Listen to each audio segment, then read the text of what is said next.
Selamat malam Romo Ramani, Bapak Ibu dan sahabat Dhamma. Salam sejahtera bagi kita semua. Setiatu Namo Buddhaya. Senang sekali kita bisa kembali berkumpul di kelas Bedah Sutta pada malam hari ini di hari Selasa tanggal 4 Juni 2024. Malam ini kita kehadiran narasumber kita Bante Nyana Badra. Bante posisi saat ini ada di Thailand ya Bante ya. Dan kita malam ini juga dalam pembahasan masih sutta yang terurut di Andaka Winda Sutta SN 6.13. Sebelum kita memulai kelas kita pada malam hari ini, kita seperti biasa akan terlebih dahulu membacakan nama Karapata. Bante, saya izin untuk membacakan nama Karapata. Mari Bapak, Ibu, dan sahabat Dhamma dengan sikap tangan beranjali, kita sama-sama membacakan nama Karapata. Arahang sama sambuddho bhagawa buddhang bhagawantang abhiwademi swagato bhagawata dhammo dhammang namasami Supatipanno bhagavato sawaka sanggo sanggang namami.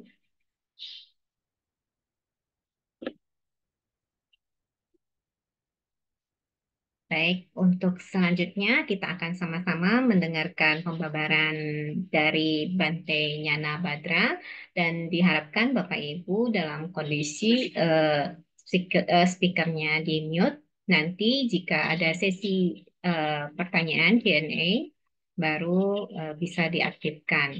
Untuk selanjutnya layar dan waktu saya silakan pada Bante Nyana Badra.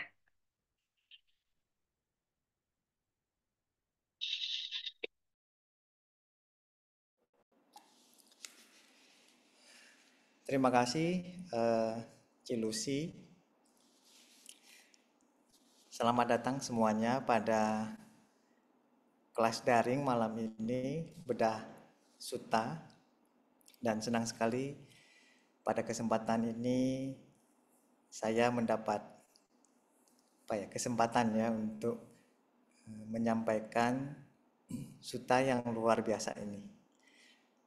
Setelah saya pelajari banyak sutta, saya merasa setiap sutta itu indah, sungguh indah sekali. Apalagi ketika kita punya kesempatan untuk membaca, mengerti. Kita tahu banyak orang yang terkendala oleh bahasa. Saya rasa tidak semua orang di sini mengerti bahasa Pali. Kalaupun ada yang mengerti, barangkali cuma sedikit. Dan memang ada beberapa orang yang saking begitu interestnya ya dengan bahasa Pali, dia pergi belajar bahasa Pali, itu juga bagus sekali ya. Tapi saya pribadi hanya belajar Pali 1 dan Pali 2. Jadi bahasa Pali saya itu masih Pali anak kecil. Jadi baca beberapa kata ngerti ya. Tapi kadang-kadang mengartikan itu tidak begitu mudah. Walaupun demikian, saya sendiri tidak kehilangan akal, karena ada terjemahan bahasa Inggris, beberapa orang seperti Ajahn Sujato ya, atau kadang-kadang Biku Bodhi, mereka telah menerjemahkan ke bahasa Inggris ya. Kalau saya confidence ya dengan bahasa Inggris saya. Lalu bagusnya juga adalah sutta-sutta yang kita bedah ya, yang kita bahas selalu ada paralelnya di dalam bahasa Mandarin. Ya, di kitab Taisho Tripitaka. Jadi akhirnya saya harus mempelajari dua-duanya. Karena saya mau lihat seberapa sama, seberapa beda, dan menarik sekali untuk mempelajari dua-duanya. Saya tahu saya punya background seperti itu. Jadi hari ini izinkan saya untuk membahas dua kali ya. Kali pertama kita lihat dari kitab bahasa Pali. Lalu untuk kedua kalinya kita bahas eh, berdasarkan kitab Taisho Tripitaka ya, Ta Chang Ching. Saya sudah mempersiapkan slide, jadi izinkan saya untuk sharing slide-nya ya.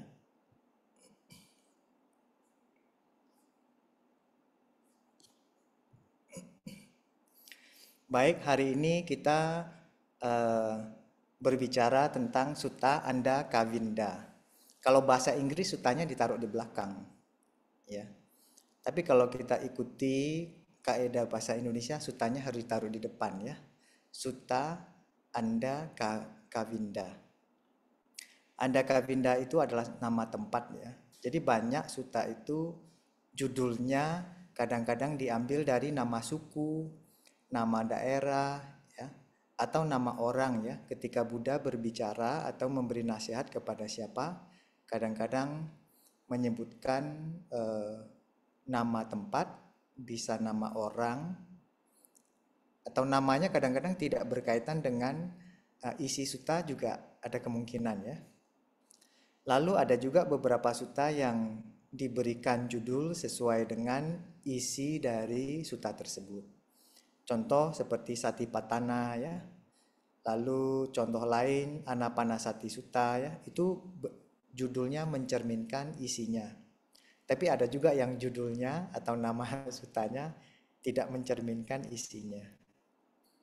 Jadi sutta Andakavinda ini ada di Samyutta Nikaya ya. Dan saya menggunakan versi penomoran yang baru ya. Karena penomoran yang lama itu biasanya menggunakan Pali Text Society ya, PTS. Sama-sama lah ya, sama aja boleh. Terserah mau pakai yang mana. Tapi Samyutta Nikaya 6.13 biasanya lebih gampang ya. Lalu kalau di kitab Taisho Tripitaka itu namanya Kong Xian Chu Jing ya. Kong Xian itu artinya leha-leha. Judulnya menarik juga ya. Leha-leha artinya gak terlalu sibuk ya, tempat yang tidak terlalu sibuk. Atau mungkin saya boleh sebut tempat yang sunyi dan sepi ya. Tempat sunyi dan sepi itu bisa membuat kita santai ya dan rileks. Dan dia ada di Samyukta Agama ya. Judulnya mirip-mirip ya, Samyutta Nikaya, Samyukta Agama. Kalau dalam bahasa Pali memang disebut Nikaya ya. Kalau di dalam Mandarin ya, Mandarin yang disangsekertakan itu agama. Ya, agama. Kalau gitu kita langsung aja lah ya melihat isi sutta tersebut ya.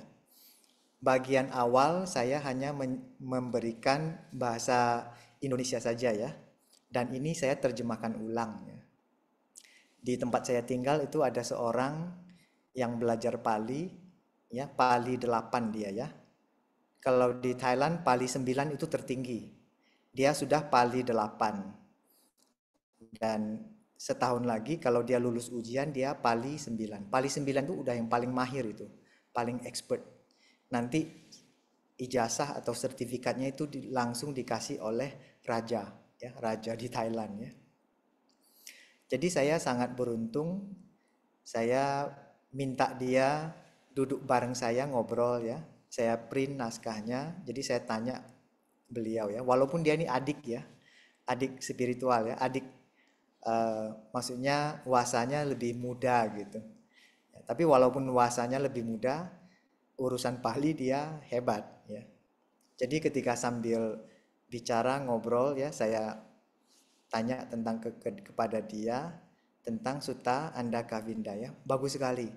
Dari dia yang mengerti bahasa Pali ya, mendengar penjelasan dari dia, akhirnya saya menjadi mendalam sekali mengerti sutta ini ya.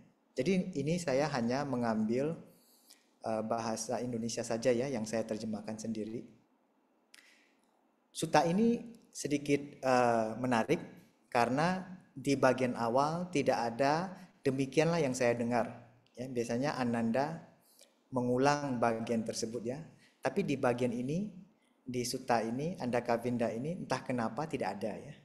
Saya tidak tahu ya. Biasanya kan demikianlah yang saya dengar ya, berarti Ananda mengulang. Kalau ini saya tidak tahu. Dia langsung mulai dengan suatu ketika Begawan ya. Begawan itu adalah Buddha. Ya, Begawan Buddha bersemayam di Andakavinda di daerah Magadha. Jadi selalu disebutkan Buddha ada di mana, ya, tempatnya dan kapan, ya, waktunya, lalu bersama siapa. Dan di berikutnya juga disebutkan Begawan Buddha sedang duduk bermeditasi. Bermeditasinya di alam terbuka, artinya ya di alam bebas gitu ya.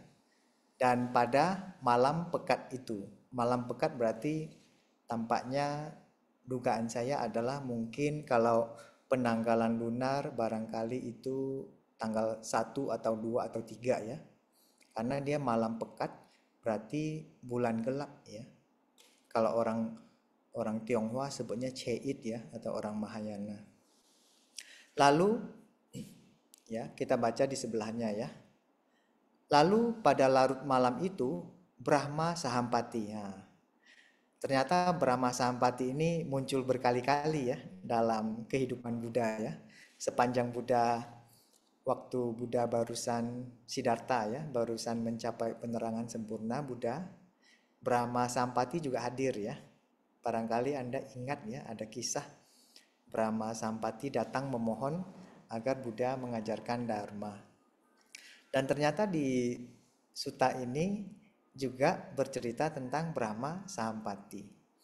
Kalau Brahma Sahampati ini Anda sudah banyak lah ya mendengarkan tentang Sahampati. Dia disebut sebagai Brahma karena dia disebutkan sebagai dewa tertinggi atau Mahadewa. Sebetulnya Brahma ini kan tidak 100% ya dari agama Buddha. Anda semua perlu ingat bahwa Siddhartha waktu itu belajar kitab Veda ya. Belajar kitab Brahmaisme ya. Jadi Buddha memiliki pengetahuan dan spiritual yang berasal dari Brahmaisme.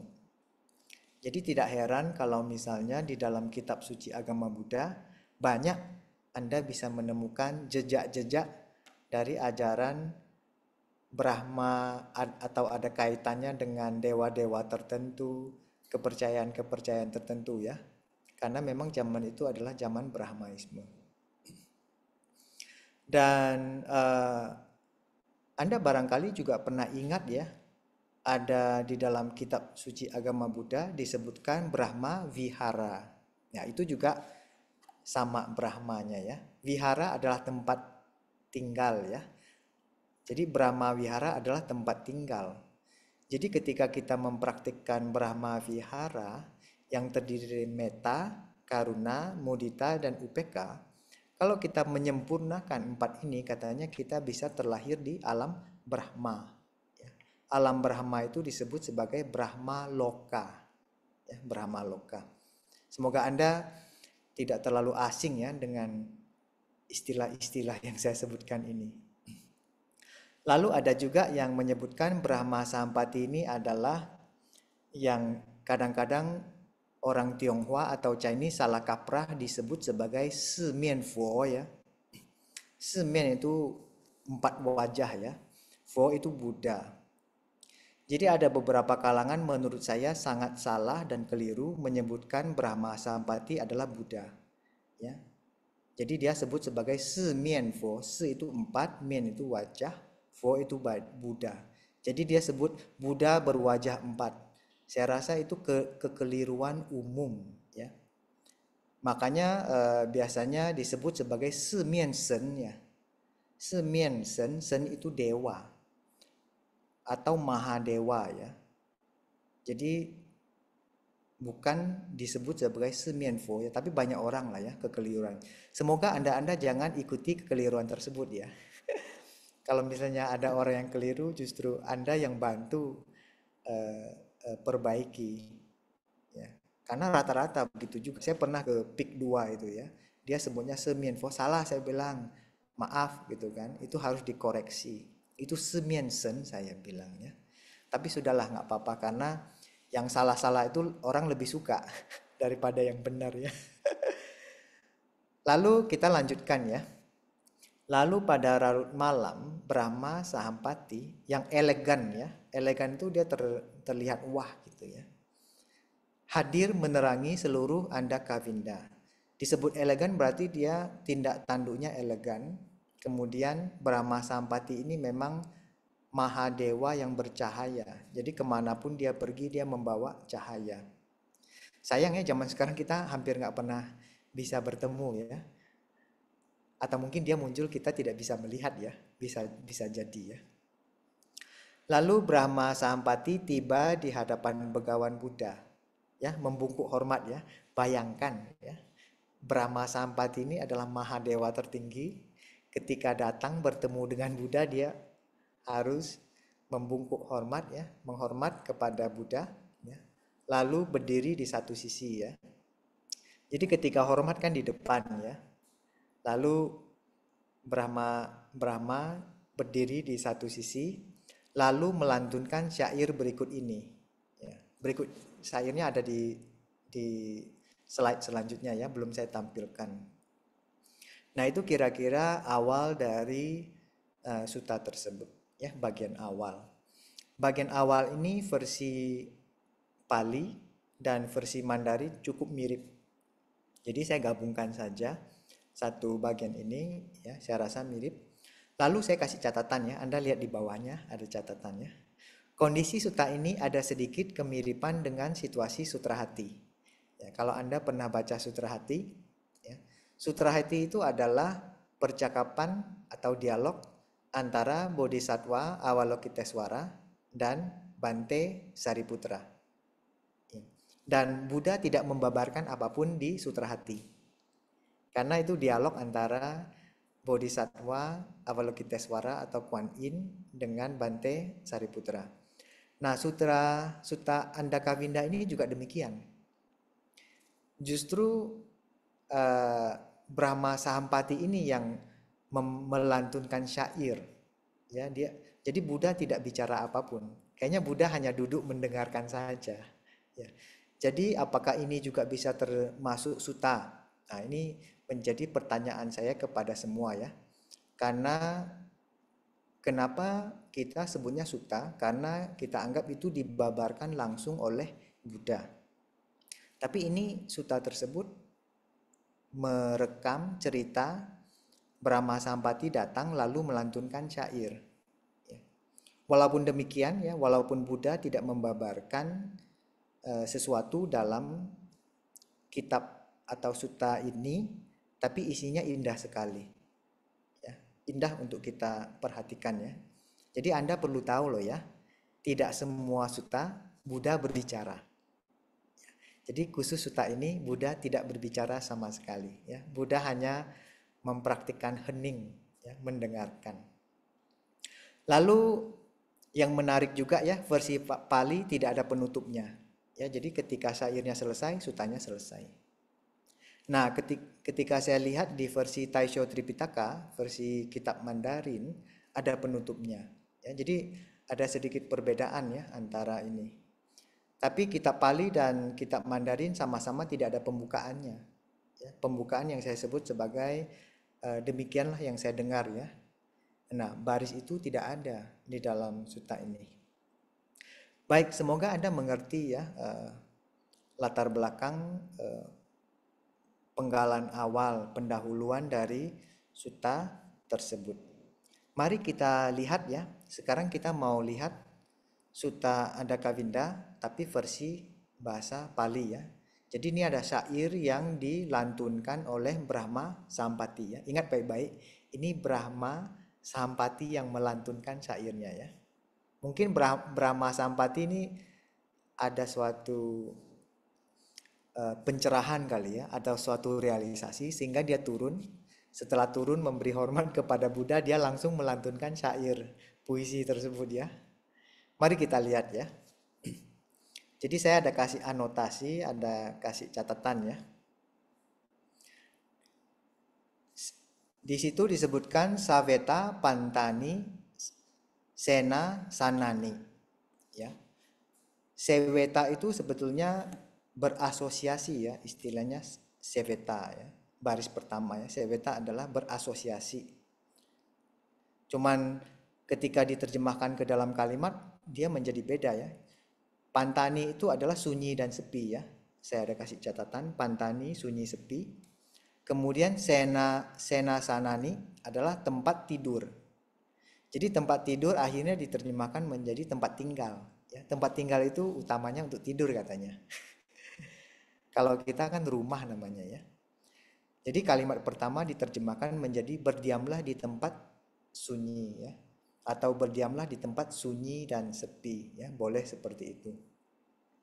Anda lihat ketika orang bikin retret, bikin meditasi, biasanya cari tempat yang sunyi sepi ya. Susah ya kalau misalnya mau meditasi di mall ya, atau di tempat-tempat ramai ya. Jadi memang disarankan demikian. Lalu baris kedua disebutkan careya samyo jana vipa mokka. Careya itu berasal dari kata cariya. Cariya artinya praktik. Ya, jadi carya adalah mempraktikkan. Lalu kalau Anda lihat samyojana itu artinya belenggu. Hal-hal yang mengikat Anda. Hal-hal yang membuat Anda terikat. Hal-hal yang membuat Anda tidak bebas. Ya. Vipamoka. Moka artinya pembebasan. Ya, jadi diterjemahkan menjadi praktik terbebas dari belenggu. Praktik ini tentunya praktik dharma ya. Praktik meditasi, praktik kebaikan, praktik dharma, sehingga kita terbebas dari belenggu. Sace rating nadi gaceya tata. Ya. Sace itu artinya if ya, jika. Ya. Jika rating adalah menyenangkan atau menikmati. Kemudian nadi gaceya, na itu tidak ya, negasi ya atau non. Adigaceya itu tiba. Jadi orang bilang tidak tiba. Tidak tiba berarti artinya tidak sepenuhnya bisa menikmati tempat sunyi ya. Ada orang nggak bisa. Ada orang kalau dibawa ke tempat sunyi dan sepi dia stres. Dia harus mungkin ke mall, ke tempat-tempat ramai ya, dia baru bisa bahagia ya. Tapi padahal tempat ramai itu sebetulnya banyak gangguan ya. Jadi dikatakan apabila jika tak bisa menikmati tempat sunyi ya, jika Anda lah ya. Tapi kan ini syair yang dilantunkan oleh Brahma, Brahma Samati. Jadi sebetulnya dia hanya menyampaikan bahwa apabila tidak bisa menikmati tempat sunyi, sangge itu sama dengan sangga, ya komunitas. Ya, sangga itu komunitas aja ya. Bisa komunitas biksu, biksuni, bisa komunitas upasaka atau upasika ya. Jadi sangge atau sangga itu sebetulnya komunitas latihan.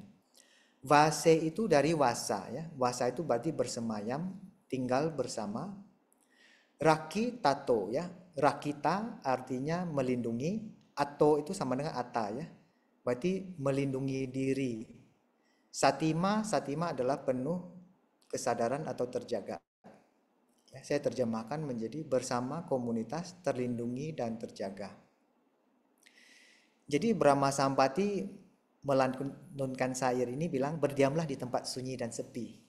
Ya, agar ketika kita berlatih dharma, berlatih meditasi, maka kita bisa terbebas dari belenggu.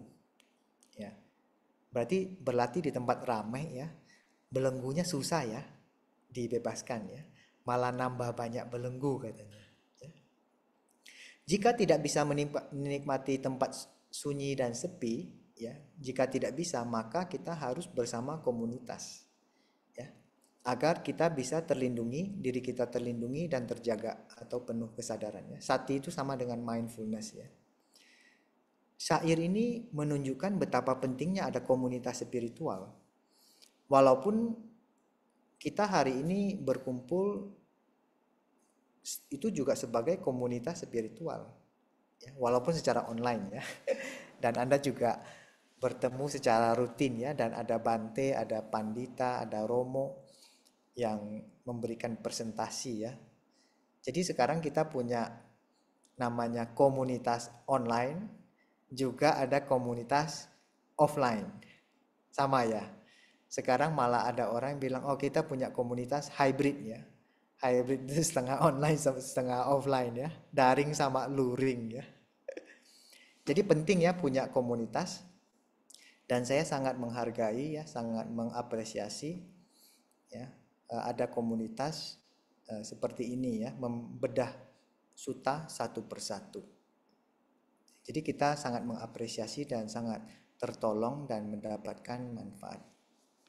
Baik, syair dari Brahma Sampati selanjutnya, ya beliau menyampaikan kula kulam, ya. Kula kulam itu berarti dari rumah ke rumah itu artinya ya. Pindi kaya itu dari pindapata, ya. Berarti pindapata dari rumah ke rumah. Caranto itu berjalan. Ya. Jadi berjalan pindapata dari rumah ke rumah. Saya terjemahnya jadi berjalan dari rumah ke rumah untuk pindapata. Berarti ini merujuk kepada para biku ya dan bikuni ya. Walaupun tidak disebutkan ya. Tapi di zaman itu yang pindapata itu tidak hanya murid-murid Buddha ya. Para sekte atau tradisi Brahmaisme mereka juga pindapata ya. Mereka juga bawa mangkok untuk pergi meminta makanan. Jadi jangan pikir bahwa pindapata itu hanya murid-murid Buddha saja ya, para biku dan bikuni ya.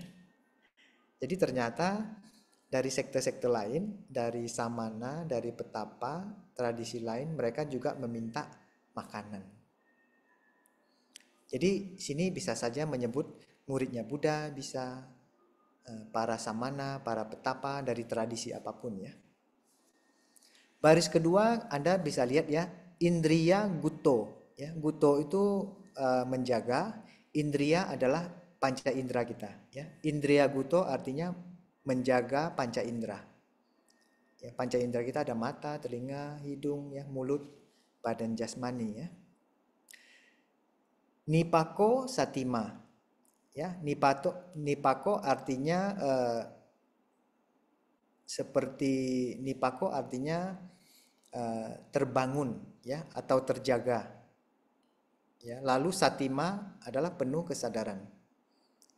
Jadi ketika Anda menjaga panca indera ya, Anda akan terjaga dan penuh kesadaran. Jadi kalau nggak menggunakan indera, kita juga tidak bisa berlatih yang namanya mindfulness atau sati. Jadi sati itu selalu berkaitan dengan panca indera. Ya, berlatih mindfulness ya, selalu berkaitan dengan panca indera, mata, hidung, telinga. Tapi dalam agama Buddha banyak berkaitan sama hidung sebetulnya ya. Karena contoh dalam kitab Sutta Anapanasati ya, di situ menjelaskan bagaimana menjadi tersadarkan, menjadi mindful lewat napas masuk dan napas keluar. Dan total ada 16 napas. Ya, banyak kan napasnya kan? Jadi jagalah indera terjaga dan penuh kesadaran. Saweta, pantani, sena, sani. Nah ini baris pertama ini diulang lagi. Coba Anda lihat ya. Baris ini dengan baris pertama sama ya. Berdiamlah di tempat sunyi ya. Artinya pergi ke tempat yang sunyi. Baya, pamuto, abaye, wimuto. Ya. Baya ini adalah ketakutan. Ya, baya. Pamuto artinya mereda. Ya, ketakutan mereda. Abaye wimuto. Wimuto itu dari wimuti. Ya, wimuti itu terbebaskan. Makanya saya terjemahkan menjadi ketakutan mereda, terbebas dalam non ketakutan. Ya, karena abaye. A itu kan tidak ya. Ya. Jadi non ketakutan atau tidak takut. Terbebas dalam non ketakutan. Jadi artinya ketakutan pergi. Ya, sirna. Makanya disebut ketakutan mereda. Baik, berikutnya yata berawa sari sapa. Ini lucu sekali nih saya terjemahannya ya. Yata itu artinya tempat ya, tempat di mana ya atau where di mana ya, yata. Berawa, berawa artinya mengerikan ya. Berawa ini sebetulnya ada istilah di dunia patung-patung di Indonesia namanya Bhairawa kalau tidak salah ya. Ada patung Bhairawa yang mengerikan. Ya, di Mahayana itu ada patung-patung yang mengerikan ada itu. Ya, Bhairawa atau Berawa yang artinya mengerikan. Sarisapa ini ular berbisa. Ya. Jadi terjemahnya adalah di tempat ada ular berbisa mematikan. Ya. Mengerikan itu atau mematikan lah ya. Jadi dia harus sesuai dengan konteks ketika kita menjelaskan. Wiju sancarati tanayati dewo. Nah, ini juga menarik ya. Wiju itu artinya adalah halilintar ya. Apa sih hubungannya halilintar sama ular ya? Mungkin Anda berpikir ya. Di tempat ada ular berbisa, tiba-tiba dia sebut halilintar ya.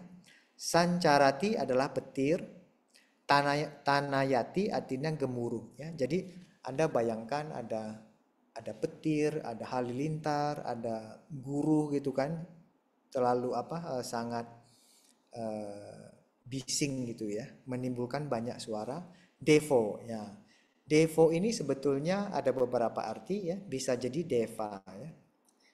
Deva itu makhluk-makhluk suci, tapi devo di sini artinya langit ya. Jadi devo ini punya arti lain yaitu langit ya, atau deva. Deva itu tidak hanya makhluk suci atau makhluk halus, tapi dia juga sebagai langit ya. Jadi petir halilintar bergemuruh dari langit. Ya. Anda karati misaya ratia. Anda artinya itu gelap ya.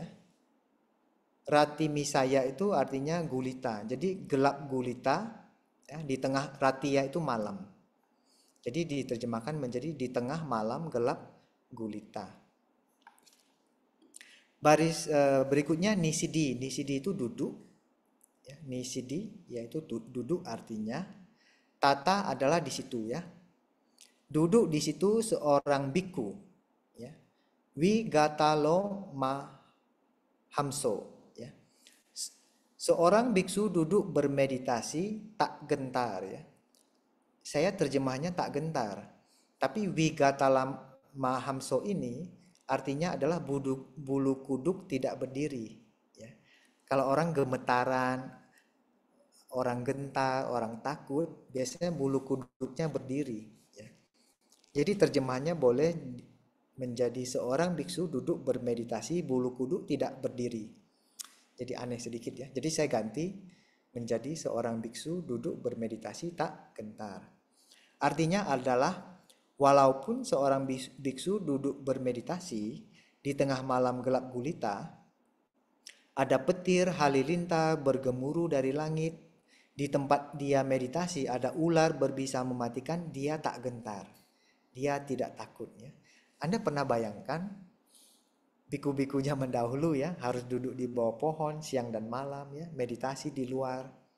Bisa-bisa diterkam sama singa atau harimau, atau bisa-bisa dipatok sama ular berbisa tadi, bisa mati loh itu. Jadi Anda bisa bayangkan ya betapa bahayanya dulu ya. Sekarang enak ya, kita punya wihara ya, terlindungi, kadang-kadang ada AC, jadi sejuk gitu ya. Zaman sekarang tuh sudah terlalu enak. Zaman Buddha itu susahnya itu luar biasa ya. Jadi Anda lihat ya 3 syair tersebut yang dilantunkan oleh Brahma Sampati ya, menarik ya. Sangat indah ya. Lalu kita lanjutkan 3 syair terakhir ya, yang dari versi Pali.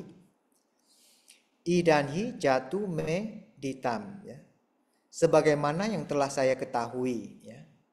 Sebetulnya di sini ada ditam ya. Ditam itu dari diti. Diti itu melihat, memandang. Tapi diterjemahkan menjadi ketahui. Setelah dia lihat dia tahu. Ya makanya diketahui ya. Sebagaimana yang telah saya ketahui, naidang iti hitiham ya, bukan hanya tertulis dalam catatan ekasmim brahmacaryasmin ya, hanya melalui latihan brahmacarya.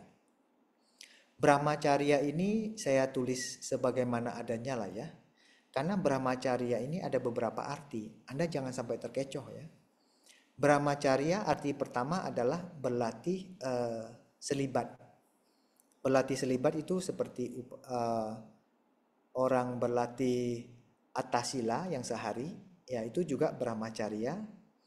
Lalu 10 sila para samanera, samaneri itu juga brahmacharya. Para biku dan bikuni juga brahmacharya karena mereka berlatih selibat, ya tidak memiliki pasangan, tidak punya istri, juga tidak punya suami.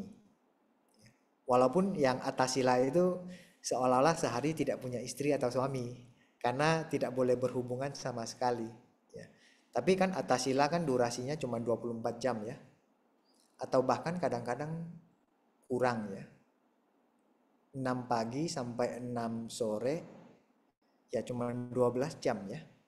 Ya mungkin tapi disebut sehari juga lah ya. Satu hari mempraktikkan brahmacharya. Nah itu brahmacharya yang artinya selibat. Ada juga brahmacharya yang artinya latihan dharma secara umum boleh.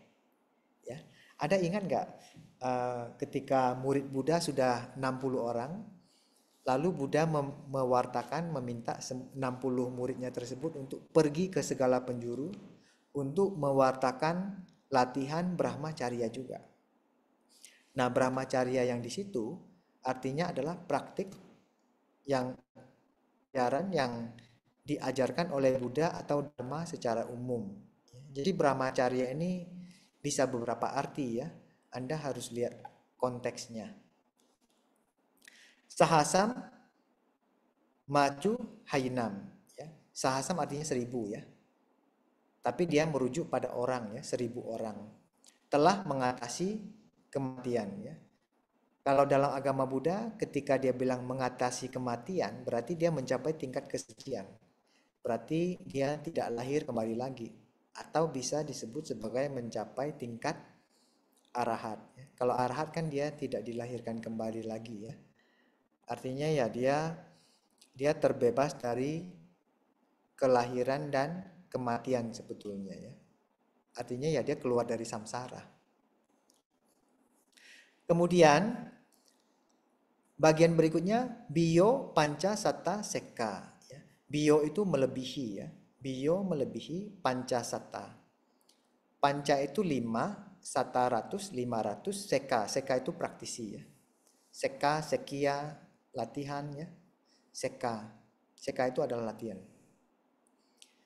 Jadi ketika di dalam masukkan dalam kalimat ini menjadi lebih dari 500 praktisi. Dasa adalah 10, ca dasada ya, kali 10 dasa. Ini terjemahnya lucu ya. Tapi artinya banyak ya. 10 kali 10 10. Artinya ya banyak sekali ya.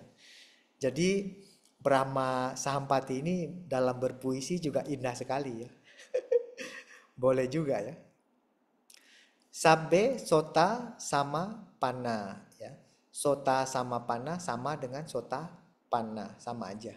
Ya, cuman dia memperindah istilahnya menjadi sota sama ya, ada samanya.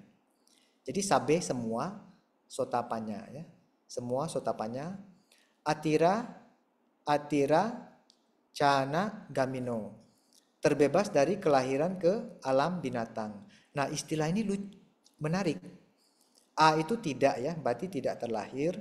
Tira itu horizontal. Ya. Anda lihat ya tulisannya. A, tira, horizontal. Cana berjalan, gamino pergi. Jadi artinya adalah makhluk-makhluk yang berjalan secara merangkak. Kan kalau diartikan itu artinya alam binatang. Ya. Merangkak atau berenang atau berjalan dengan 4 kaki ya. Kalau manusia kan berjalan dengan 2 kaki ya. Kalau binatang yang 4 kaki berarti dia juga 4 kaki ya. Kecuali ayam kali ya. Ayam juga 2 kaki ya. Tapi dia punya sayap ya. Tapi dia golongannya kan binatang ya. Ya, tapi kira-kira demikian lah ya artinya ya. Lebih dari 500 praktisi, 10 kali 10 10 artinya sangat banyak. Semua sotapana ya ketika mempraktikkan apa yang disarankan di atas, ya, dia bisa terbebas dari kelahiran ke alam binatang ya. Jangankan sotapana lah ya. Kita sebagai manusia jika mempraktikkan hal-hal tersebut ya yang dinasihatkan, juga bisa terbebas dari kelahiran ke alam binatang atau alam rendah. Syair berikutnya Atayam Itara Paja ya, Paja itu manusia ya. Paja orang atau mereka. Atayam lalu, kemudian Itara artinya yang lain. Sisa dari mereka yang lain ya, berarti yang bukan sotapanya ya. Manusia-manusia lain ya. Sisa dari mereka yang lain, manusia yang lain, mungkin juga berbagi kebajikan ini. Artinya adalah ketika dia mempraktikkan saran-saran dari atas, dia juga bisa mendapatkan kebajikan ini. Saya tak sanggup menghitung jumlahnya. Artinya begitu banyak manusia dan makhluk, manusia lah ya, pada umumnya mempraktikkan nasihat-nasihat tersebut, dan jumlahnya sangatlah banyak, mungkin juga berbagi mendapatkan kebajikan tersebut. Dan jumlahnya berapa? Musawadasa. Musawada Anda tahu lah ya. Musawada weramani sikap padang sama diami. Musawada itu berbohong ya. Otapa ya. Otapa ini dari hiri dan otapa ya. Jadi artinya karena takut berbohong. Artinya adalah jumlahnya itu sangat banyak, saya tidak bisa sebut angkanya berapa. Kalau saya bisa sebut angkanya berarti saya berbohong. Artinya begitu. Ya. Jadi kita baca ulang ya. Bahasa Indonesia saja ya. Berdiamlah di tempat sunyi, praktik ya dharma agar terbebas dari belenggu. Jika tak bisa menikmati tempat sunyi bersama komunitas ya atau komunitas spiritual, terlindungi dan terjaga. Berjalan dari rumah ke rumah untuk pindah patah, jagalah indera. Untuk biku cocok ya nasihat ini ya. Terjaga dan penuh kesadaran. Berdiamlah di tempat sunyi, ketakutan mereda, terbebas dalam non ketakutan. Tapi banyak orang di tempat sunyi itu justru takut ya. Kalau Anda di tempat sunyi tidak takut lagi, mulai ada gejala terbebas dari rasa takut. Di tempat ada ular berbisa mematikan, ya, petir halilintar bergemuruh di langit, ya. Di tengah malam gelap gulita, seorang biksu duduk bermeditasi tak gentar, ya. Artinya seorang biksu duduk dimanapun, ya, bermeditasi dimanapun. Ada ular, ada singa, ada harimau, ada petir halilintar, ada hujan, ya. Di tengah malam gelap gulita, nggak ada AC, nggak ada kipas angin, nggak ada rumah, ya, dia tetap tidak gentar. Sebagaimana yang telah saya ketahui, ya, sebagaimana saya adalah Brahma Sampati, lihat dan ketahui bukan hanya tertulis dalam catatan, ya, bukan hanya hal-hal yang tertulis dalam buku atau catatan, hanya melalui latihan Brahmacharya 1000 ya, orang atau mereka telah mengatasi kematian, bisa mencapai pembebasan. Lebih dari 500 praktisi, 10 kali 10 10, semua sotapana terbebas dari kelahiran ke alam binatang. Sisa dari mereka yang lain, ini manusia-manusia yang lain, mungkin juga berbagi kebajikan ini, ya, ketika dia berlatih, ya. Saya tak sanggup menghitung jumlahnya karena takut berbohong. Artinya adalah kalau saya tahu jumlahnya berarti saya berbohong. Nah, ini selesai ya dari kitab Pali. Nah, sekarang dari kitab, seharusnya masih ada waktu ya, jadi saya bisa lanjutkan sedikit dengan cepat ya.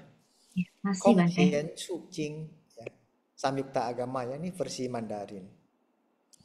Nah, versi Mandarin ada sedikit beda ya.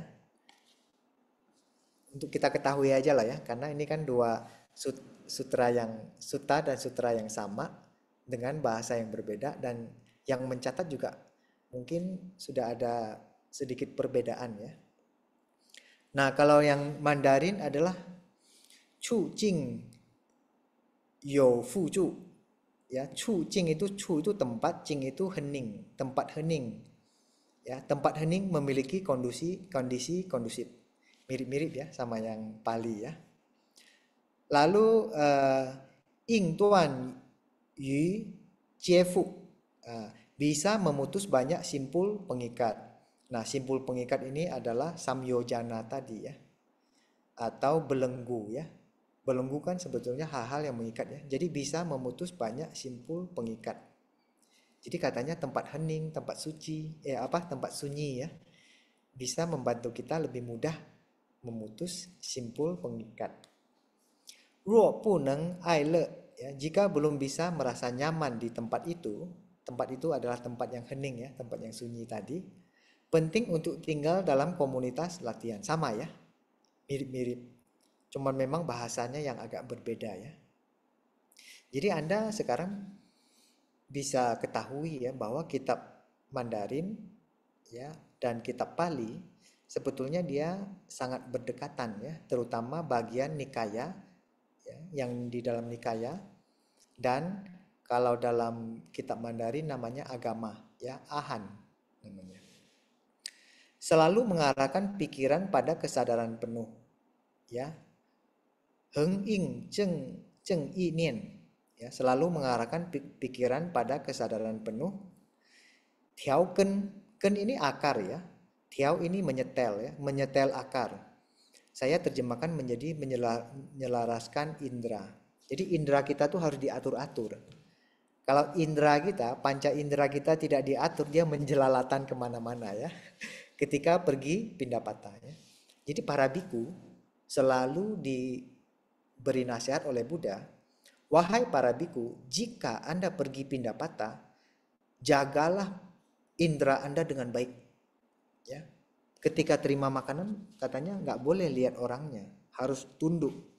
Ya, kemudian apapun yang diberikan kita terima sepenuhnya. Mau dikasih nasi kita terima, mau dikasih kari kita terima, mau dikasih kacang atau kue apapun kita terima semua. Ya, para biku. Sama ya dengan yang atas tadi, mereka yang berlatih sila dengan baik pasti akan memilih tempat tinggal yang sunyi. Saya rasa benar ya. Kalau betul-betul mau mempraktikkan sila, tempat yang sunyi itu sebetulnya sangat mendukung. Lalu syair berikutnya, meletakkan rasa takut kokoh dalam non ketakutan, ya, baya dan abaya ya. Memutus sifat arogansi, ya, angkuh atau sombong, ya. Jadi memutus ya sifat arogansi, hati selalu kokoh dimanapun. Ini ada sedikit beda ya. Jadi ada bedanya, ada samanya ya. Menarik untuk melihatnya ya. Demikianlah yang telah saya dengar. Tidak diragukan lagi 1000 arahat. Nah, kalau di sini disebutnya 1000 arahat ya. Ichen alohan. Ichen alohan. Telah memutus lingkaran kelahiran kematian. Yu zi tuan seng se ya. Dengan demikian tuan itu memotong ya. Seng se berarti seng itu lahir, se itu mati. Jadi telah memutus lingkaran kelahiran kematian. Artinya ya keluar dari samsara ya. Kalau di atas sana masih menyebutkan sotapanya ya. Sotapana ya. Kalau di sini malah sebutnya arahat. Arahat dia yang telah memutus lingkaran kelahiran dan kematian. Sebanyak, kalau ini sedikit beda ini angka-angkanya. Kalau Mandarin sebutnya xue zhe upai. Saya pikir lama ini kalimatnya ini. Sebanyak 502 kali.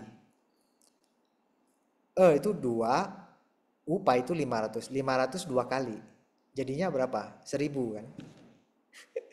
Sebanyak 502 kali jumlah pembelajar ya. Pembelajar atau praktisi ya. Kalau di atas tadi sebutnya praktisi, kalau di sini sebutnya pembelajar ya.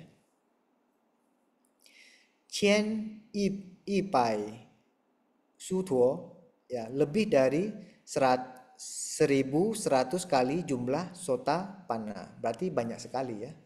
1100 kali jumlah sota pana. Sutuo itu sota pana. Ya. Mengikuti arus praktik dharma tepat tidak akan berujung pada kejahatan. Cuman saya sedikit ragu ya sama istilah di sini adalah xieqing ya. Xieqing ini saya sudah periksa, artinya adalah tubuh, ucapan, dan pikiran yang tidak baik. Jadi kalau misalnya mereka mengikuti praktik dharma yang tepat dan benar, ucapan, pikiran, dan perbuatannya itu tidak akan jatuh ke dalam akusala, ke dalam kejahatan atau keburukan. Jadi memang ada sedikit ya perbedaannya di atas ya. Tak bisa diumumkan dengan jelas ya. Jadi di sini disebutkan tak bisa diumumkan dengan jelas. Jumlah mereka yang mencapai pembebasan. Mirip ya. Oleh karena itulah tidak disebutkan. Karena saking banyaknya tidak bisa diumumkan dengan jelas. Oleh karena itu, itulah tidak disebutkan. Karena bakal tidak dipercayai. Mirip-mirip ya sama yang atas ya. Cuman cara penyampaiannya yang berbeda. Nah, ini adalah saya kutip dari penutup ya. Penutup dari yang Mandarin ya.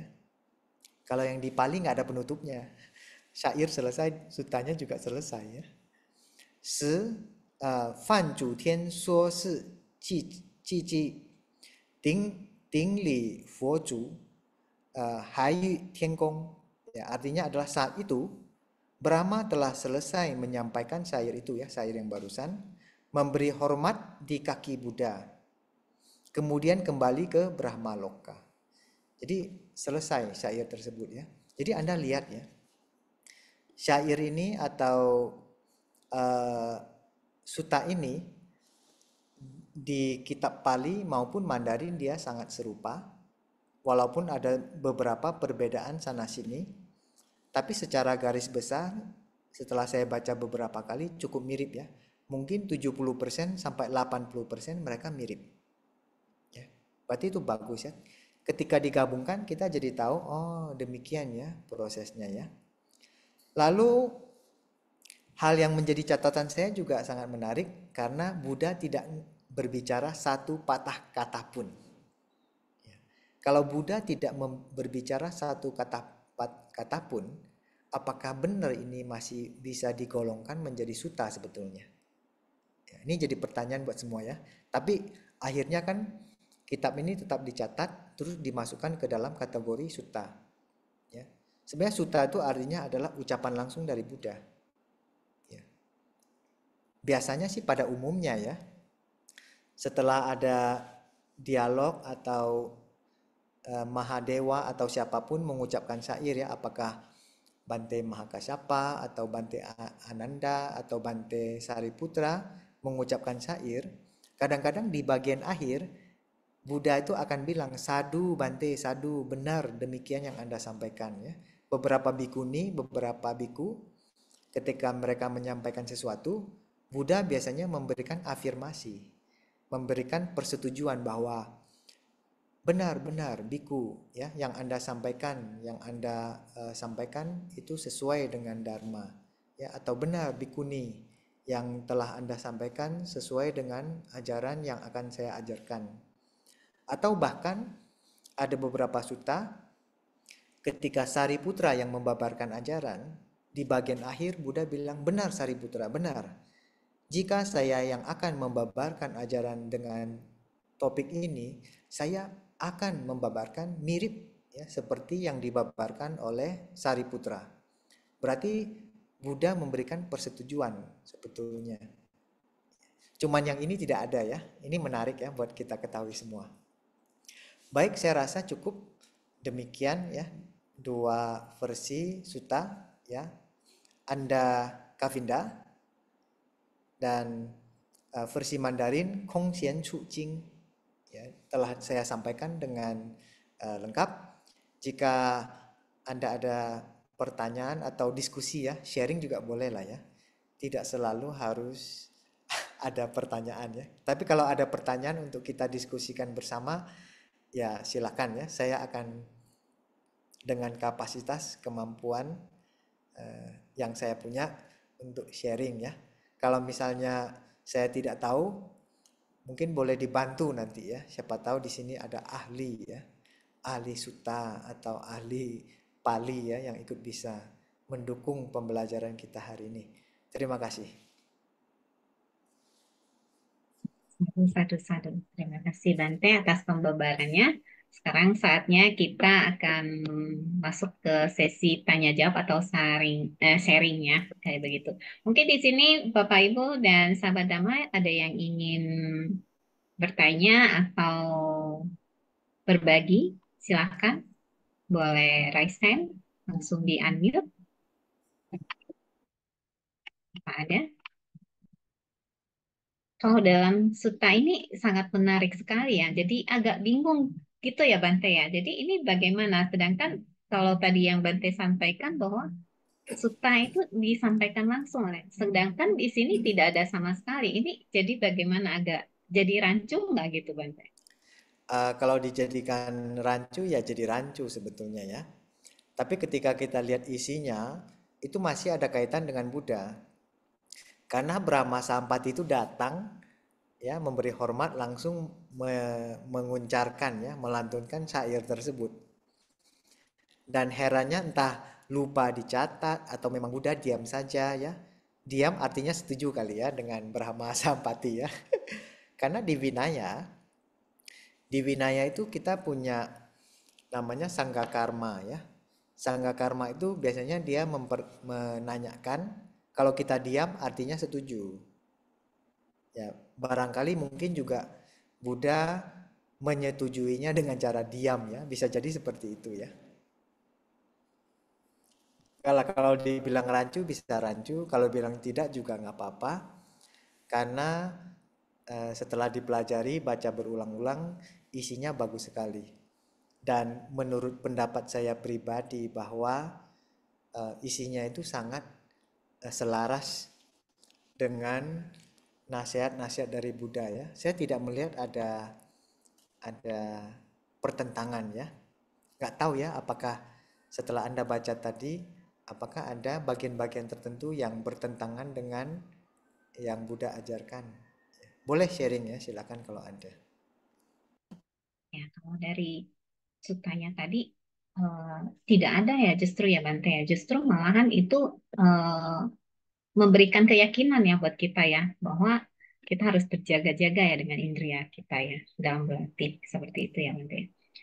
Betul. Apakah Saya ini ada setuju sekali. kaitan apakah ada kaitan dengan suta lain kalau kayak begitu Bante? Pasti ada ya. Karena saya juga melihat ternyata suta ini juga tercatat di tempat lain ya di Anguttara Nikaya kalau tidak salah. Ini kan Samyutta Nikaya. Kayaknya di Anguttara Nikaya juga ada satu versi. Setelah saya baca ada sedikit perbedaan ya. Jadi jangan heran kalau misalnya suta yang Anda pelajari contohnya hari ini ya, tiba-tiba muncul di Anguttara Nikaya juga. Bisa jadi dengan judul yang sedikit berbeda, kemudian kontennya juga bisa tidak sama persis gitu ya. Tapi cukup mirip ya. Jadi kadang-kadang di dalam Tipitaka versi Pali itu ada double-doublenya. Ada kembarannya yang sama tapi tidak sama persis. Ya, gitu. Baik, di sini ada Romo, Romo Mewah, silakan boleh langsung di-unmute.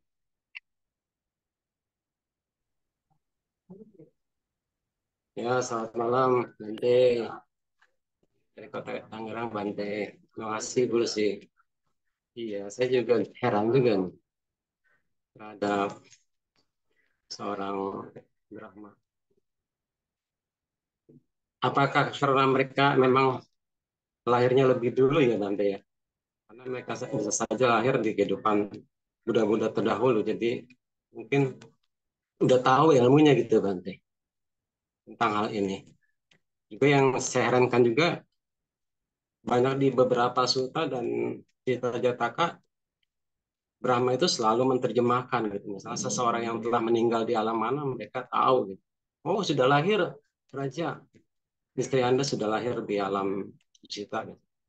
Jadi sosok-sosok Brahma ini luar biasa pengetahuannya. Apakah pertanyaan saya apakah memang mereka mereka sudah belajar terlebih dahulu di kehidupan Buddha-Buddha lampau barangkali Bante.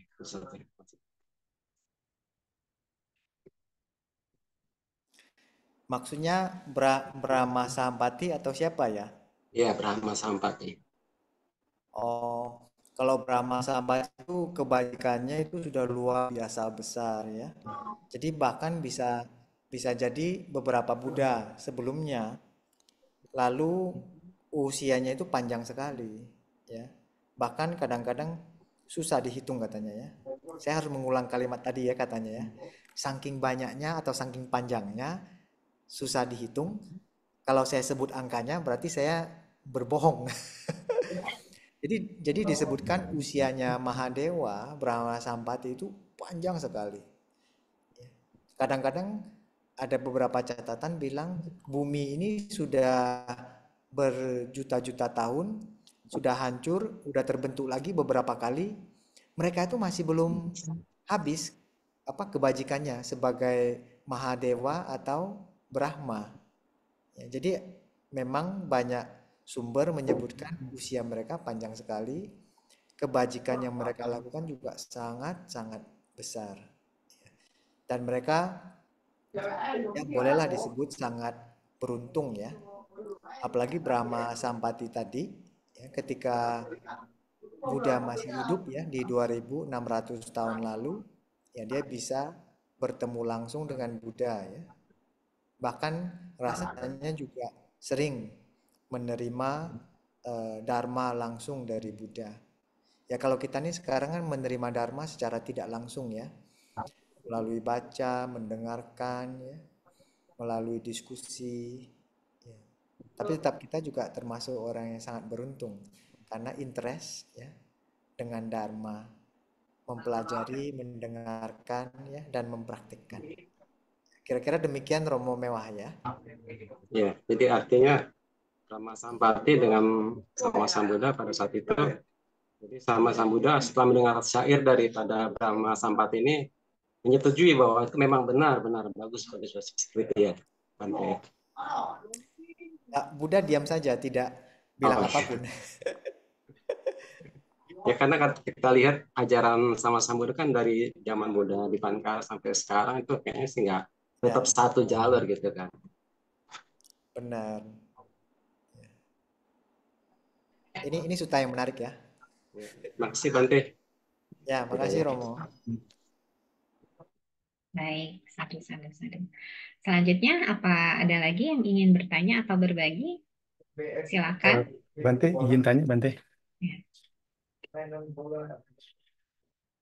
Bante, yang kan Brahma Sampati, apakah itu sebenarnya itu sama dengan yang biasa orang sebut itu Sumiensen atau Sumienfo itu adalah Brahma Sampati. Satu itu.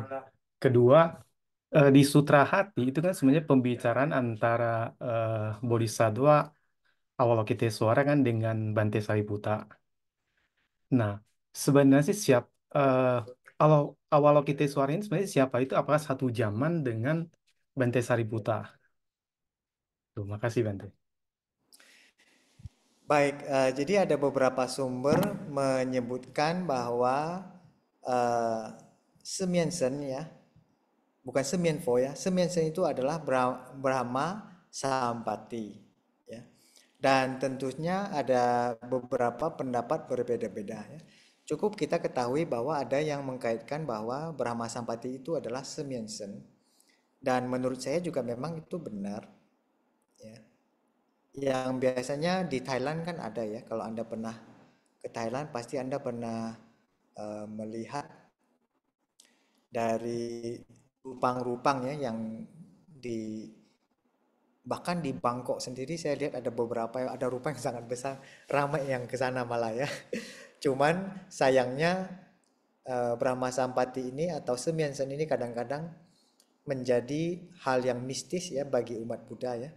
Karena ada beberapa umat Buddha sangat percaya pergi pai-pai ya, kasih persembahan ya. Katanya sih akan meluluskan atau keinginannya ya bisa terwujudkan. Lah ini agak susah lah ya untuk menceritakan karena ini kepercayaan masing-masing. Tapi kita kan sebagai umat Buddha kan belajar dharma dan karma ya. Jadi kita tahu kalau mau sesuatu terwujud ya kita harus berusaha menciptakan kondisi-kondisi agar karmanya bisa matang gitu. Cuman matangnya kapan kan tidak bisa kita atur ya. Karena karma itu ada antriannya. Kalau antrian karmanya sudah mau matang ya dia pasti matang, kita tidak bisa hindari. Walaupun dia matang nanti seberapa besar dan bagaimana reaksi kita itu yang membuatnya beda. Jadi banyak aspek yang bisa kita lihat ya. Jadi Semiansen itu menurut saya adalah Brahma Sampati, ya, yang sangat direspek di dunia Buddhis ya. Tapi itu dewanya Hindu ya, bukan dewanya agama Buddha sebetulnya ya. Tapi karena dia terlibat dalam sutta, akhirnya para umat Buddha ini jangan mengakuisisi ya, jangan memonopoli Brahma Sampati ya. Kadang-kadang umat Buddha itu ada begitu, oh itu dewanya agama Buddha, padahal itu kan dewanya Brahmaisme, para penganut Hindu juga. Coba tanya ke teman-teman Hindu ya, Brahma Sampati, ya mereka juga tahu kan, mereka juga ikut apa ya, menyembah, memberikan persembahan ya. Jadi agama Buddha dan agama Hindu itu sebetulnya ya kadang-kadang boleh disebut sebagai kakak adik ya, atau bersaudara lah ya. Karena bagian-bagian tertentu banyak keserupaannya. Karena guru kita Buddha Sakyamuni ya, Siddhartha, dia belajar dari sana. Oke ya. Lalu pertanyaan kedua tadi tentang apa ya? yang sutra hati kan Sutra pembicaraan. hati, Ya. benar. Nah, sutra hati itu memang di dalam kitab Pali tidak ada ya. Tapi di kitab bahasa Tibet dan kitab Mandarin ada tercatat. Dan saat itu juga Buddha mendengarkan ya dialog. Contohnya dialognya ketika Brahma Sampati melantunkan syair tersebut, bisa jadi kalau ada biku di sekitar dia tidak bisa dengar loh. Ya karena dia Mahadewa. Barangkali hanya Buddha yang bisa dengar. Dan bisa jadi ya cerita tersebut bisa jadi Buddha menceritakan kepada Ananda, bisa jadi loh ya. Bisa jadi seperti itu ya, karena Ananda tidak selalu bisa mendengarkan dialog makhluk-makhluk halus ya atau Mahadewa tertentu dengan Buddha. Mungkin ini salah satu alasannya ya. Ketika Mahadewa Brahma Sampati datang lalu melantunkan syair dengan di dimensi yang berbeda, lalu Ananda tidak bisa mendengarkan. Jadi bisa jadi loh ya, seperti itu. Jadi ketika ada orang mengklaim bahwa Ananda mendengar semua pembabaran Dhamma dari Buddha, itu tidak benar menurut saya. Dengarkan. Contohnya yang ini mungkin Ananda juga tidak bisa dengar. Nah, yang Sutra Hati juga demikian. Dialog antara Bande Sariputra dan Bodhisattva Avalokiteswara, kemungkinan yang lain-lain tidak bisa dengar, hanya Sariputra dan Bodhisattva Avalokiteswara aja. Dan Bodhisattva Avalokiteswara ini atau Kuan Yin sebetulnya di Brahmaisme juga ada ya, Avalokita ya, Lokeswara. Jadi ada kemungkinan itu juga seperti Brahma Sampati ya, Brahma Sampati, Avalokiteswara dan sejenisnya. Sangat besar kemungkinannya adalah pengaruh dari Brahmaisme ya, ajaran Brahmaisme, lalu akhirnya masuk ke dalam agama Buddha ya. Jadi agama Buddha kan banyak ya menyerap, malah ketika masuk ke Tiongkok dia menyerap beberapa bagian apa ya, mitos dari Tiongkok juga ada masuk. Jadi sebetulnya ketika kita belajar Dharma kita harus melihat baik-baik juga lah ya. Tapi kita janganlah sampai bilang ini benar atau tidak benar ya. Karena dalam Mahayana kita ada sebut upaya kausalia ya. Cara mahir aja, cara pintar untuk membawa orang ke dalam pintu Dharma. Dan Avalokiteswara ini tidak bisa disebut zaman kapan-kapan ya. Karena dia adalah makhluk yang sudah mencapai Bodhisattva bumi yang ke-9. Bodhisattva bumi yang ke-9 dia itu sebetulnya sudah melebihi dari arahat. Jadi kalau dalam Theravada ya pencapaian tertinggi arahat. Tapi kalau misalnya dalam Mahayana strukturnya sedikit berbeda, pencapaian bodhisattva disebutkan melebihi arahat. Ya.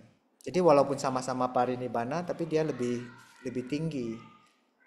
Jadi ada perbedaan. Dan yaitu Avalokitesvara katanya selalu ada, umurnya bahkan lebih panjang daripada Brahma Sampati ya. Lalu dia dipercaya sebagai makhluk suci yang punya kekuatan lebih lah ya, kekuatan lebih yang juga banyak menolong ya dengan kondisi-kondisi tertentu lah ya. Dan ini nanti mungkin ada kesempatan lain ya kita bisa bicara Avalokitesvara. Jadi Avalokitesvara ini tidak bisa dipersonifikasi ya. Memang ada beberapa kitab komentar sebut semua orang punya sifat Avalokitesvara. Karena Avalokitesvara itu atau Kuan Im adalah manifestasi dari Maha Karuna. Jadi nggak cuma karuna saja, tapi karuna yang sangat besar. Makanya disebut Maha Karuna. Daraninya juga disebut sebagai Maha Karuna Darani ya. Darani itu versi panjang dari mantra. Mantra itu versi pendek, Darani itu mantra versi panjang. Ya. Jadi untuk membangkitkan Maha Karuna, karuna yang lebih besar. Jadi kalau Anda membangkitkan karuna sampai besar sekali, Anda jadi Kuan Im juga. Semua orang bisa punya potensi jadi Kuan Im. Ya, jadi jangan bilang Kuan Im itu satu ya. Kalau makanya kadang-kadang diwujudkan tangannya ada 1000, ada mata, ada apa, ya kepalanya ada berapa ya. Mirip-mirip ya dengan beberapa sistem deity di Brahmaisme atau Hindu ya. Anda lihatlah ada kemiripannya. Ya, kira-kira Ya, demikian ya. ya, makasih Bante, makasih. Semoga Makasih. menjawab. Ya, satu. Apa ada lagi yang ingin bertanya? Boleh raise hand dan di-unmute atau ketik di kolom chat kalau misalnya tidak bisa menyampaikan langsung. Bante sambil menunggu ya, tadi menarik yang Bante katakan bahwa bodhisattva kalau dalam Mahayana itu pencapaian tertinggi. Tapi kalau dari sisi Theravada bodhisattva kita tahu ya pada saat Sang Buddha sendiri waktu masih sebagai bodhisattva di alam Tusita ya turun terlahir ya. Apakah yang di Mahayana juga demikian Bante? Seperti itu.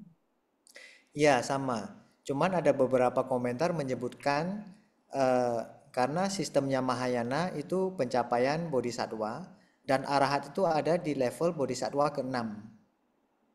Ya. Kalau bodhisattva kan ada 10 ya, 10 level dan Avalokitesvara itu sekitar 8 atau 9 ya. Jadi dia tinggal selangkah lagi mencapai Buddha. Cuman dia menunda. Jadi Siddhartha ketika bukan di alam Tusita ya, Gitu. itu di tanah suci Tusita, tanah suci dia. Karena Tusita itu terbagi dua, ya. Tusita itu terbagi dua, ada satu bagian yang namanya tanah suci Tusita, itu lingkaran dalam. Terus lingkaran luarnya itu surga. Jadi surga dan tanah suci beda. Ya, tanah suci itu yang murni, tempatnya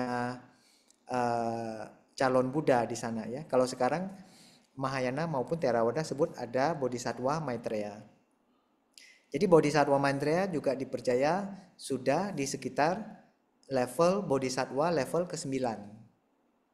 Bahkan ada beberapa bilang sebetulnya mereka sudah mencapai kesempurnaan, tapi dibuat kondisi demikian sehingga ada di posisi itu agar nanti bisa turun ke dunia ini. Kalau tidak, dia tidak bisa turun. Makanya dia harus di level segitu. Ya. Lalu sisanya sih mirip ya dengan apa paham dari Theravada ya. Cuman Theravada kan hanya mengakui sampai arahat. Nah, Mahayana juga mengakui arahat di level 6 bodhisattva. Makanya ketika kita lihat contohnya di Borobudur ya, 10 level itu sebetulnya 10 level bumi, 10 level bodhisattva. Dan stupa induk itu adalah sama Sambuddha. Ya, level sebelum sama Sambuddha itu adalah level bodhisattva bumi yang ke-9. Ya. Jadi memang sistemnya demikian ya di Mahayana. beraspirasi melewati jalan bodhisattva. Tapi kalau yang menempuh jalur arahat juga no problem, semuanya boleh. Jadi ini hanya urusan memilih aja mau kemana ya.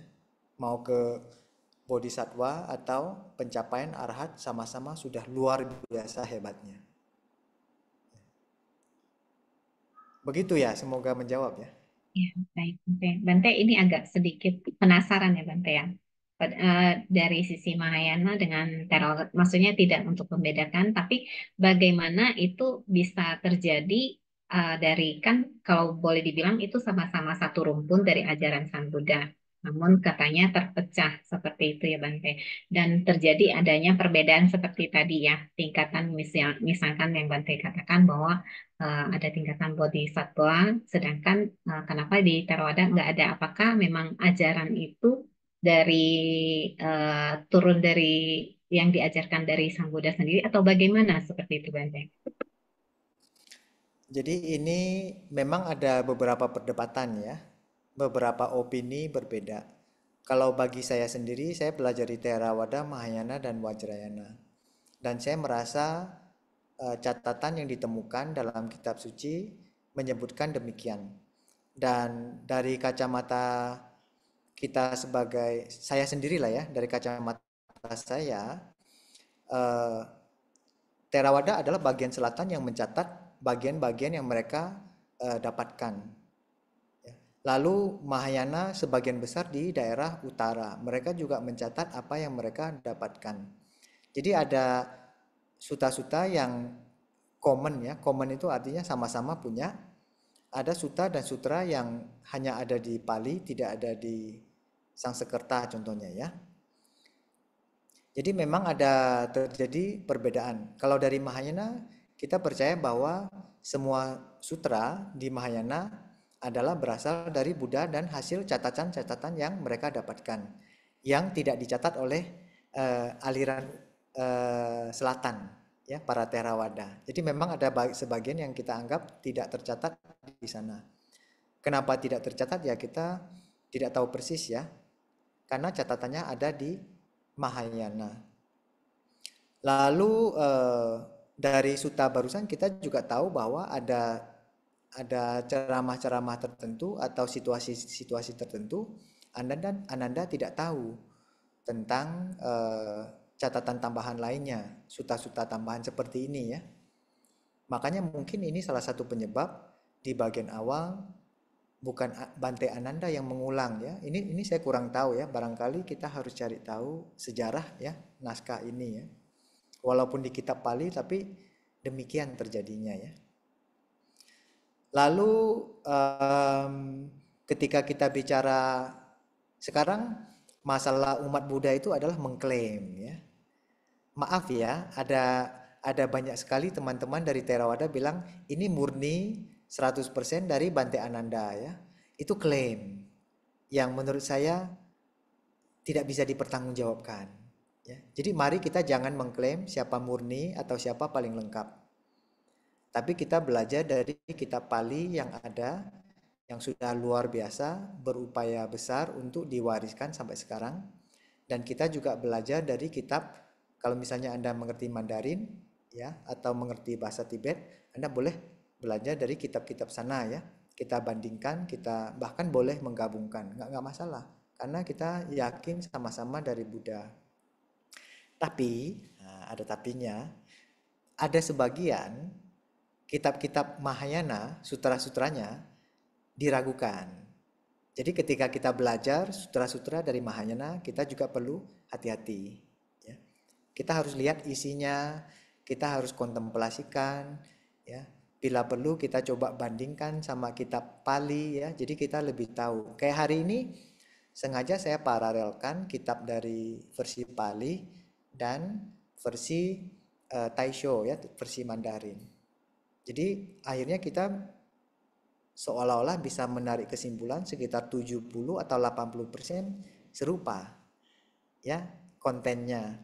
Lalu bahasanya saja yang sedikit berbeda ya. Perbedaan memang ada ya, mungkin 20-30% ada perbedaannya. Tapi secara garis besar ternyata masih sama ya. Jadi itu saja pesan saya ya, kalau Anda tertarik belajar kitab Mahayana, Anda juga perlu hati-hati. Ya karena memang ada beberapa sutra itu nggak jelas itu. Tapi bukan berarti saya bilang itu benar nggak benar ya. Urusan benar atau tidak benar, yaitu masing-masing ya. Lagi pula kita harus lihat isinya ya, kontennya ya. Sehingga ketika kita belajar dan berlatih bisa mendapatkan manfaat. Bagian-bagian Pali juga ya. Contoh ada beberapa bagian ya di Tipitaka juga dimasukkan belakangan. Ya. Katanya bagian dari Buddha Wamsa atau apa itu baru tahun berapa baru dimasukkan gitu. Jadi kitab Pali itu juga melalui penambahan-penambahan berikutnya. Jadi kita jangan saling mengklaim Pak ya. Malu kita kalau klaim Theravada paling murni. Malu saya dengannya. Atau ada orang Mahayana bilang itu kitab Mahayana paling luas, paling banyak dan paling lengkap. Saya juga malu dengarnya. Ya. Jangan klaim kayak gitulah, naif kita ini. Ya. Saling belajarlah, lebih tepatnya menurut saya. Ya. Ya, betul Demikian. Ya, baik Bante. Terima kasih Bante atas penjelasannya. Di sini ada Romo Mewah kembali mau bertanya. Sudah resen, silakan Romo. Baik Bante, maaf Bante. Sekali lagi Bante tentang Bodhisattva nih Bante. Jadi saya pernah mendengar juga kisah tentang seorang Bante Atisa di Pankara Bante, di mana beliau adalah putra dari Raja Benggala India. Jadi beliau karena pilihan hatinya dan juga katanya sih dapat semacam bisikan dari Dewi Tara. Jadi beliau belajar ke Sailendra, ke Indonesia, dan berguru pada Dharma Kirti. Pada akhirnya katanya Atisa di Pankara ini menjadi seorang bodhisattva Bante, dan selanjutnya mencapai kebudahan Bante di era abad sekitar abad 10 katanya. Jadi sebenarnya antara bodhisattva dengan seorang arahat bedanya karena uh, aspirasi ya, apakah karena sebuah aspirasi saja Bante sehingga seseorang bisa menjadi uh, Buddha gitu setelah mencapai arahat atau bodhisattva tadi.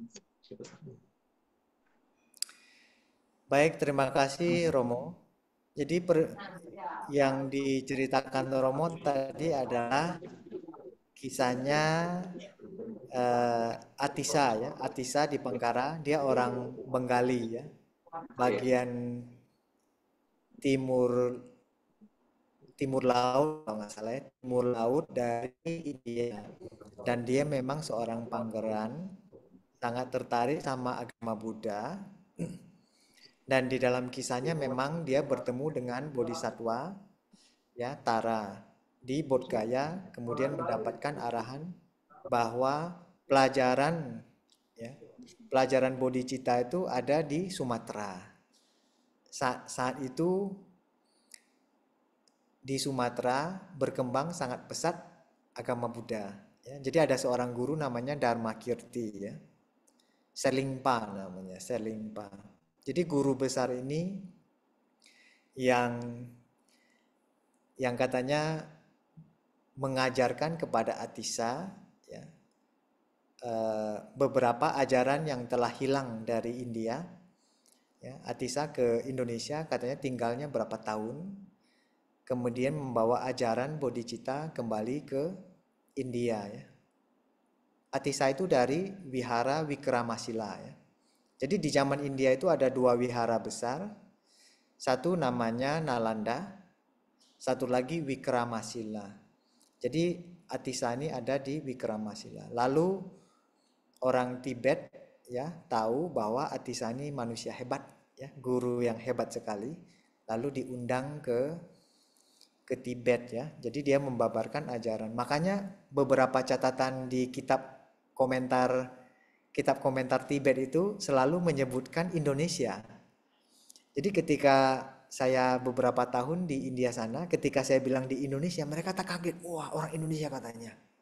Ya, itu ada guru besar ya, Dharma Kirti kan, Selingpa namanya. Atisa aja dari India pergi ke Sumatera untuk belajar katanya. Jadi saya tuh sangat takjub ya kisah-kisah tersebut.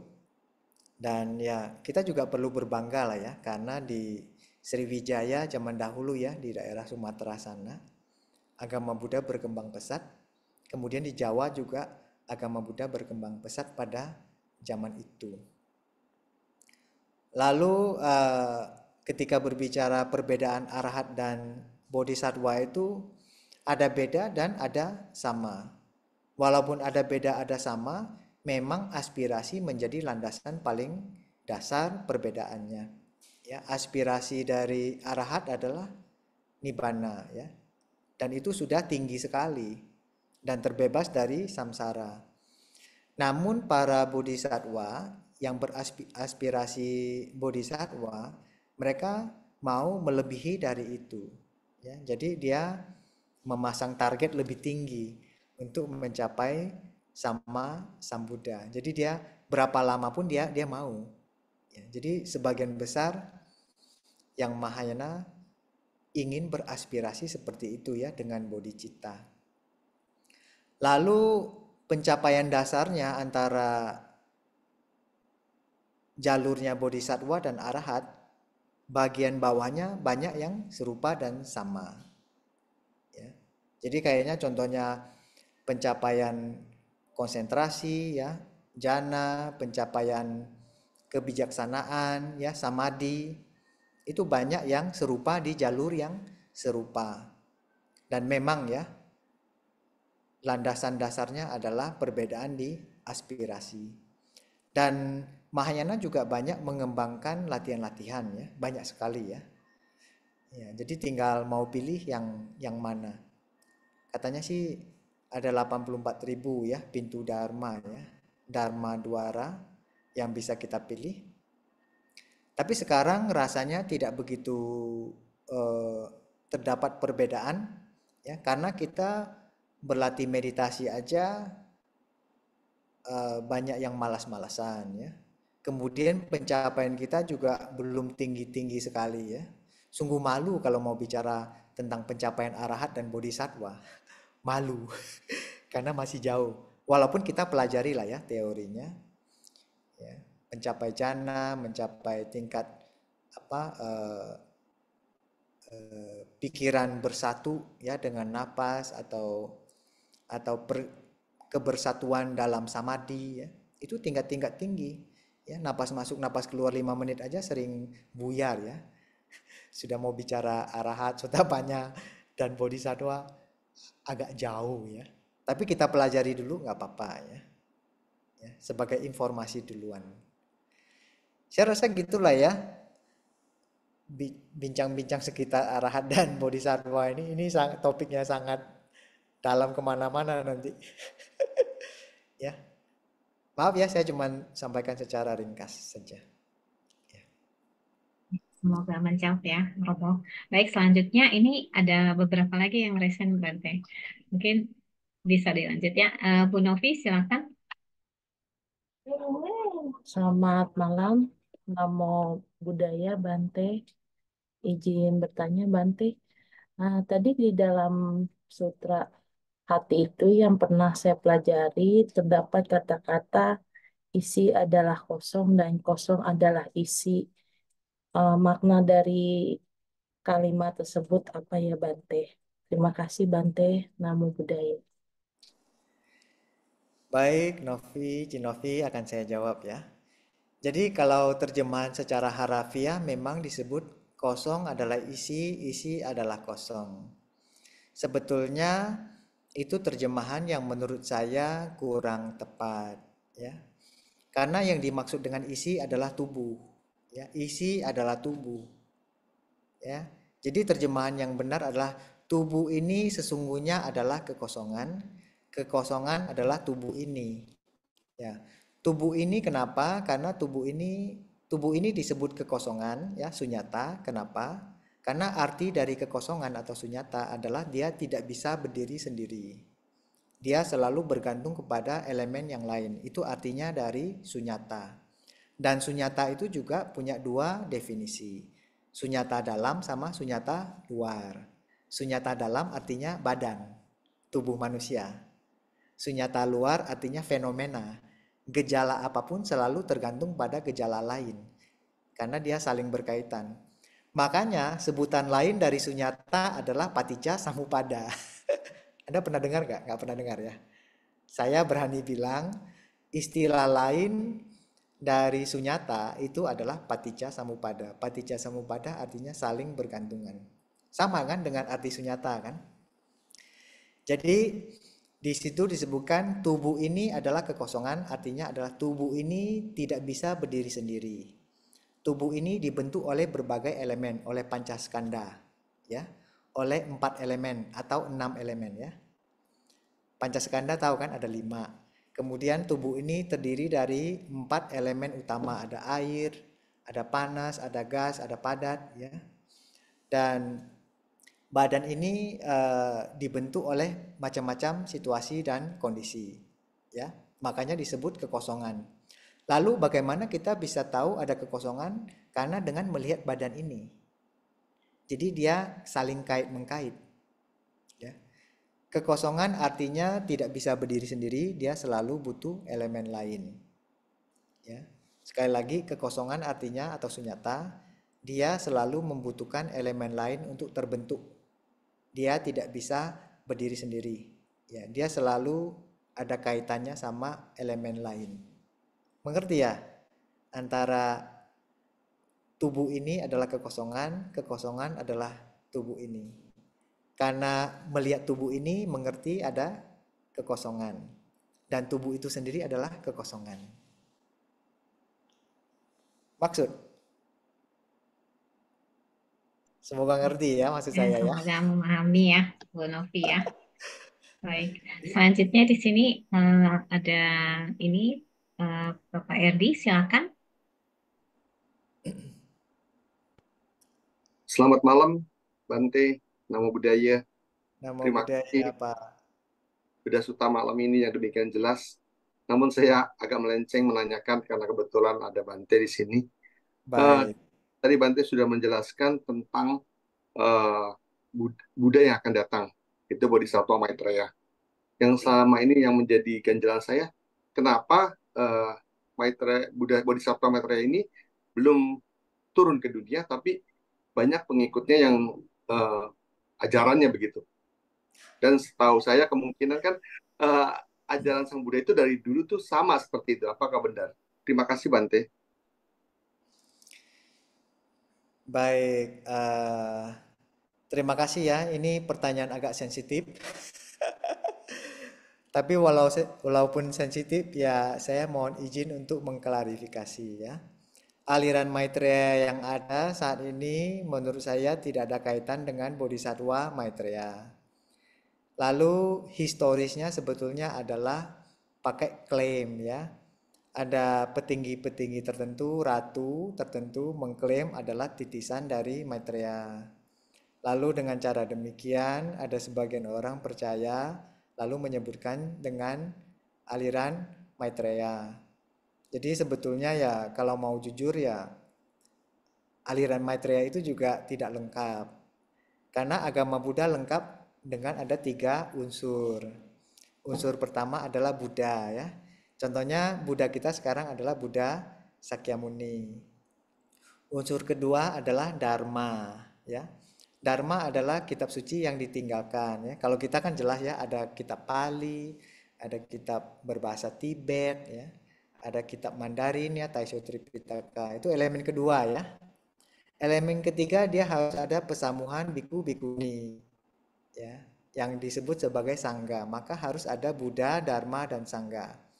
Kalau ada sekte agama Buddha tidak lengkap 3 elemen ini ya, karena 3 permata ini adalah elemen paling penting dalam agama Buddha. Kalau salah satu elemen tidak lengkap, saya terpaksa harus meragukan aliran tersebut.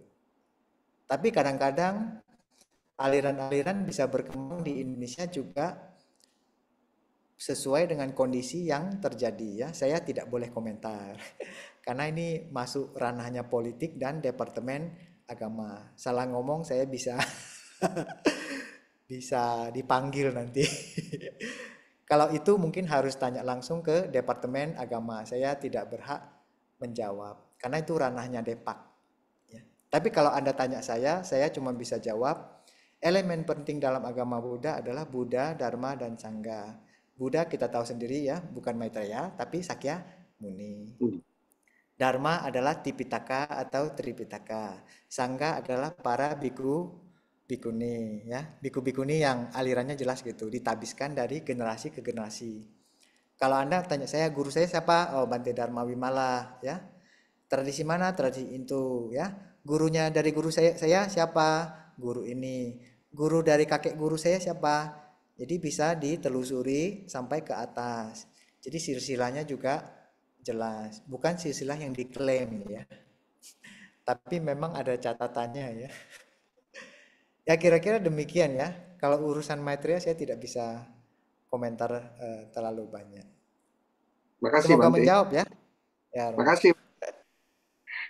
Baik, terima kasih Bante atas jawabannya. Baik, di sini jika ada yang masih belum bertanya, kalau tidak ada, mungkin akan kita akhiri kelas malam hari ini. Baik, sepertinya sudah tidak ada. Baik, Bapak Ibu dan sahabat Dhamma, berhubung di sini sudah pukul 9 dan di tempat Bante mungkin sudah cukup malam dan Bante perlu istirahat karena paginya akan ada aktivitas. Baik, sebelum kita mengakhiri kelas pada malam hari ini, kita akan sama-sama melakukan pelimpahan jasa dan yang akan dipimpin oleh Bante. Untuk bayar dan waktu, pada Bante, disilakan Bante. Baik, saudari dalam Dharma, terima kasih Anda sudah hadir pada bedah Sutta pada malam ini. Semoga apa yang disampaikan memberikan manfaat sangat besar. Mari kita sama-sama beranjali. Saya akan membacakan syair pelimpahan jasa dalam bahasa Indonesia. Anda bisa duduk dengan tenang, beranjali, kemudian mendengarkan syair dalam bahasa Indonesia. Berbagi jasa kebajikan. Sehari telah berlalu, usia telah berkurang, bagai ikan kekurangan air. Sungguh tiada kebahagiaan. Wahai komunitas, berupayalah sekarang juga seperti memadamkan api di kepala. Renungkanlah ketidakkekalan, tetap terjaga dan jangan lengah. Makhluk tiada batas, aku bertekad membebaskannya. Gangguan batin tiada ujung, aku bertekad memutuskannya. Pintu Dharma tak terukur, aku bertekad mempelajarinya. Buddha Dharma tak tertandingi, aku bertekad merealisasikannya. Mempelajari sutta, mempraktikkan jalan penuh kesadaran, memberikan manfaat tanpa batas. Kami semua bersedia untuk berbagi hasil kemajuan praktik kepada semua makhluk. Kami semua bersedia untuk mempersembahkan penghormatan kepada orang tua, kepada para guru, kepada para sahabat, serta makhluk-makhluk yang tak terhitung jumlahnya, yang telah memberikan bimbingan dan dukungan di sepanjang jalan. Sabe Sata Bawantu Sukitata, semoga semua makhluk hidup berbahagia. Sadu, sadu, sadu. Baik, terima kasih Bante. Baik, Bapak Ibu dan sahabat Dhamma, saatnya kita mengakhiri kelas pada malam hari ini. Namun sebelumnya kita akan menutup dengan nama karakter. Bante, saya izin untuk membawakan nama karakter. Mari Bapak Ibu dan sahabat Dhamma, kembali kita dengan sikap tangan beranjali, kita sama-sama membacakan nama karakter. Arahang sama sambuddho bhagawa, buddhang bhagawantang abhiwademi. Swakato bhagavata dhammo dhammang namasami. Supatipanno bhagavato sawaka sangho sanggang namami. Mari sama-sama kita ucapkan sabe sata bawantu sukitata, semoga semua berbahagia. Sadu, sadu, sadu, sadu. Baik, terima kasih Bante atas pembabaran Dhamma pada malam hari ini. Semoga Bante selalu sehat dan berbahagia. Sadu, sadu, sadu. Sadu ya. Saya pamit ya. Ya, Selamat malam makasih Baik Bante. semuanya. Bante, Makasih, terima kasih makasih Bante. Bante. Makasih. Ya, Bante. Terima kasih Bante. Selamat malam, terima kasih Bante, semua sahabat, banyak semua sahabat ya, Amutana Ya, dan Terima kasih Bante. kakak, ya, terima satu-satu. kasih Bapak Ibu dan sahabat Dhamma yang sudah bergabung. Selamat beristirahat.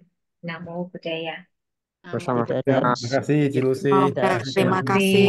Terima kasih teman-teman. Terima kasih Cilusi. Terima kasih. Ya, izin Izin tutur ya. Makasih pamit semua. ya.